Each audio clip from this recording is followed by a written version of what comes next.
What is going on, fellas? Welcome to questions number 48. I just put up a community post asking for questions for this.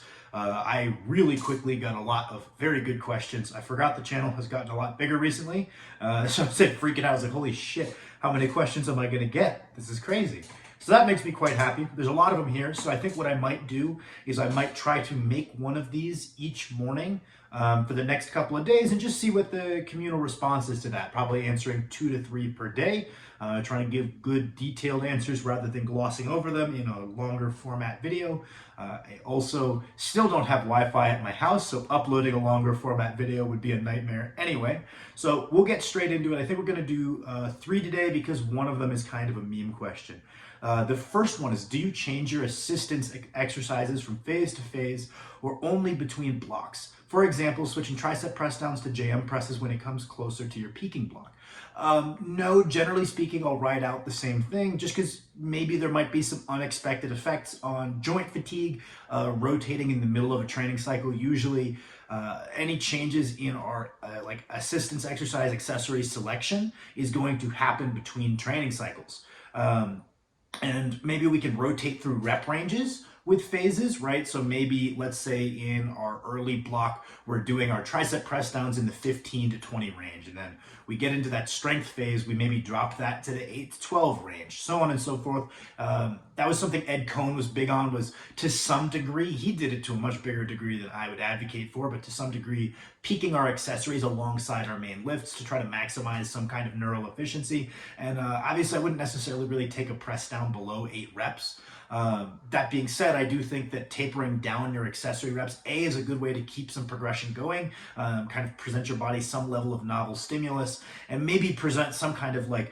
systemic, holistic, peaking style stimulus to your body, saying that we're going to try to get more neurally efficient as we go through the training cycle.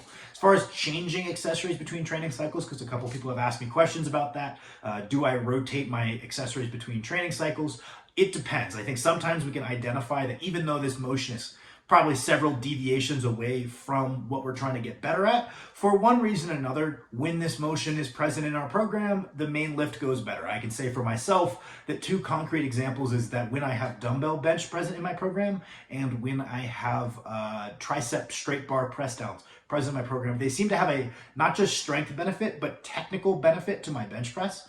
For one reason or another. So because I've identified that those offer some kind of technical benefits, usually I won't phase those out and we'll kind of create our novel stimulus by fiddling with our rep ranges. Maybe if I get really stagnant on the press downs, we'll start doing some like drop sets or something, or maybe add a band to the stack to alter the resistance profile a little bit. Maybe I'll do 1 1/2 reps or pause reps on the dumbbells. So we can introduce a little variety there, but we've identified these as motions that seem to have a very noticeable positive effect. So I wouldn't rotate those out, but you might have other motions in your program where you're like, well, it's not the motion that matters because it doesn't have any direct transference and it doesn't have any skill transference. I'm just looking for the stimulus, which is probably hypertrophy of X, Y, or Z muscle.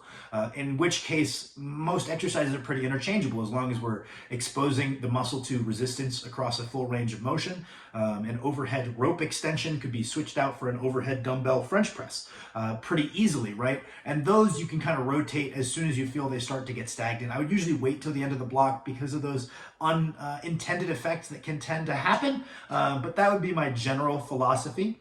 The next one is, how do I get my bench press to feel more stable, especially when my back is already quite strong relative to the prime movers? I'll address the second part of this about squats in another one, hopefully, because I will just answer this one. This is one of those ones that's very hard to tell you without seeing it, right? So your back might be strong, but you might be unskilled at creating the type of back tension that is we're looking for in a bench press. So some amount of retraction, maybe not maximal retraction, and then pretty maximal depression of the scap. So back and down with a bigger emphasis on the down than the back. You'll hear a lot of people talking about like, scapuhumeral rhythm and how you shouldn't be squeezing your shoulders back. It's a degrees thing, right? So some people will get some degree of protraction even when they're cueing retraction, in which case cueing retraction can be okay, right? So the cue is not exactly the result. So maybe there's a skill component at the upper back.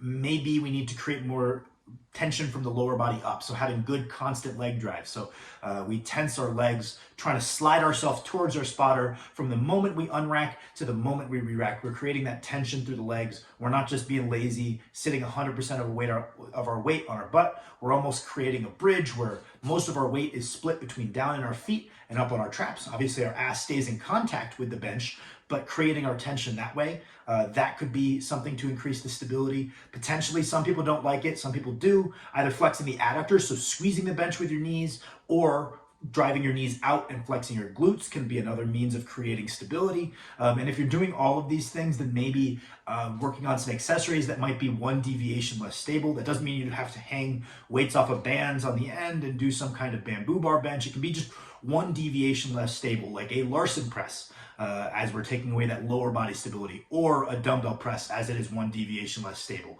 and training those somewhat regularly. These two things can make the bench press feel a lot more stable. I do find that including dumbbell pressing through a full range of motion, so keeping the dumbbells rotated like this so we can get a comparable, or if not greater range of motion than what we can get from a straight bar on a weekly basis, can help with that perception of stability. And then the last one is, should I leave my girl if she does side laterals instead of upright rows? Well, I do side laterals instead of upright rows, so you got to leave my channel, god damn it. Yeah. Thank you guys for watching.